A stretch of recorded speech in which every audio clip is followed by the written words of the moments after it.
बहुजन भाइयों और बहनों, जय भीम। 21 अगस्त 2024 को संविधान चौक में 11 बजे से 4 बजे तक सुप्रीम कोर्ट के दविंदर सिंह प्रकरण में जो निर्णय दिया गया है उसके विरुद्ध प्रोटेस्ट होने वाला है। सुप्रीम कोर्ट ने प्रस्तावित किया है कि क्रीमी लेयर लागू होना चाहिए, साथ ही जो SC ST का कोटा है उसमें कोटा विद इन कोटा लागू होना चाहिए। ये निर्णय असंवैधानिक है क्योंकि संविधान में ऐसा कुछ लिखा गया नहीं है। मैं कुलदीप रामटेके पिछले 20 साल से सुप्रीम कोर्ट या अन्य कोर्टों में SC ST और DT&T की विशेष करके न्यायिक लड़ाइयाँ लड़ रहा हूँ, तो अपने अनुभव से जानता हूँ कि सुप्रीम कोर्ट कई बार उस मर्यादा का भी उल्लंघन करती है जो हक पार्लियामेंट में देना चाहिए, उन हकों के ऊपर भी ये सुप्रीम कोर्ट बात करती है। 565 पेज के जजमेंट में सुप्रीम कोर्ट ये कहता है कि क्रीमी लेयर लागू होने से बैकवर्डनेस कम हो जाएगी। ये सरासर गलत है। और IAS का उदाहरण देते हैं, IPS का उदाहरण देते हैं। कितना भी पैसा हमारे पास आ जाए, हमारी जात नहीं बदलती। भारत का भूतकाल बहुत ही हानिकारक रहा है। हम लोगों को न धन का अधिकार था, न ज्ञान का अधिकार था, न सम्मान का अधिकार था। ऐसे हालात में शाहू फुले बाबा साहब के 108 साल के संघर्ष ने हमें शिक्षा का अधिकार दिया और आरक्षण का अधिकार दिया। तो मैं कुलदीप रामटेके पूछना चाहता हूँ सुप्रीम कोर्ट को कि मुझे जन्म से ही अनटचेबल करार दे दिया गया, मेरा क्या गुनाह था? जब इस सवाल का उत्तर उनके 565 पेज के जजमेंट में देखता हूँ तो मुझे कहीं नजर नहीं आता। क्रीमी लेयर लगाने से पहले सुप्रीम कोर्ट ने इस संबंध में स्टैटिस्टिकल डेटा जमा करना था जो अति आवश्यक है। जैसा कि कर्नाटक में रत्न प्रभा मैडम जो चीफ सेक्रेटरी थी, उन्होंने डेटा दिया, तब कर्नाटक का रिजर्वेशन रिस्टोर हुआ था। कोटा विद इन कोटा को हम लोग इसलिए विरोध कर रहे हैं। एक उदाहरण से समझाते हैं।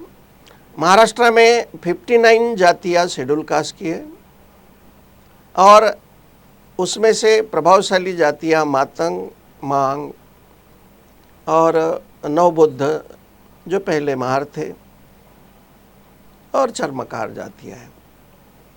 तो अगर मान लो कि कोटा विद इन कोटा अगर देना चाहिए तो 59 जातियाँ जो 13% है उनके बीच में इन लोगों ने देना चाहिए था। तो 59 जातियों का कोई सवाल इन्होंने उपस्थित ना करते हुए महाराष्ट्र में उन्होंने ये हिमाकत की कि ये कुछ जातियों को हाथ में लेके इन्होंने जो गवर्नमेंट लेवल पे जो किया वो सरासर गलत है। The distribution of justice should be for all, not for the particular person.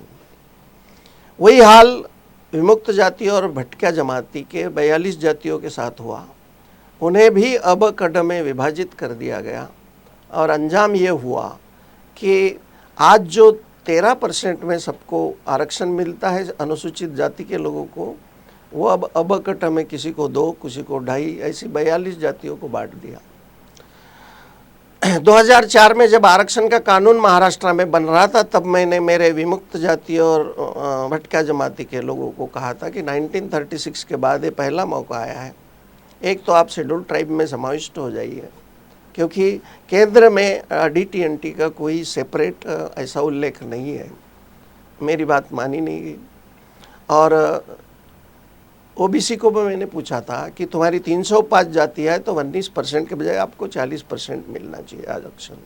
इन तमाम बातों को देखते हुए हम सुप्रीम कोर्ट के निर्णय का विरोध इसलिए कर रहे हैं कि लाखों केसेस कोर्ट में पेंडिंग होने के बावजूद जब SC ST DT&T की या अन्य पिछड़ी जातियों की केस आती है तो सुप्रीम कोर्ट उसे बहुत शीघ्रता से सॉल्व करता है क्या सुप्रीम कोर्ट के पास इतनी ही फुर्सत है कि सिर्फ पिछड़ी जातियों के केसेस को ही हल करे?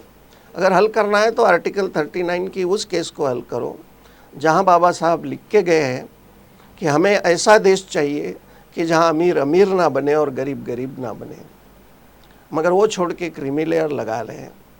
तो डेटा नहीं जमा नहीं किया, उसके लिए SC/ST कमीशन को कोई कांटेक्ट नहीं किया गया और देश के टैलेंटेड और इंटेलेक्चुअल लोगों से कोई सलाह नहीं ली गई। इसलिए हम इसके विरोध में आंदोलन कर रहे हैं और पार्लियामेंट को हमारी रिक्वेस्ट है कि कुछ ऑर्डिनेंस या अमेंडमेंट लाके इस जजमेंट को नलीफाई करें। आज अगर हम लोग निदर्शन या प्रोटेस्ट नहीं किए तो आने वाली पीढ़ियाँ हमारी कभी माफ़ नहीं करेगी। तो आप सभी लोग SC/ST, DT/NT जिनकी संख्या 33% है वो सभी शामिल हो तो देश के हुक्मरानों को एक संदेश जाएगा कि सुप्रीम कोर्ट हमारे भविष्य को निर्धारित नहीं कर सकता। ये हम people, we the people decide करेंगे कि हमारा भविष्य कैसा हो। जय भीम।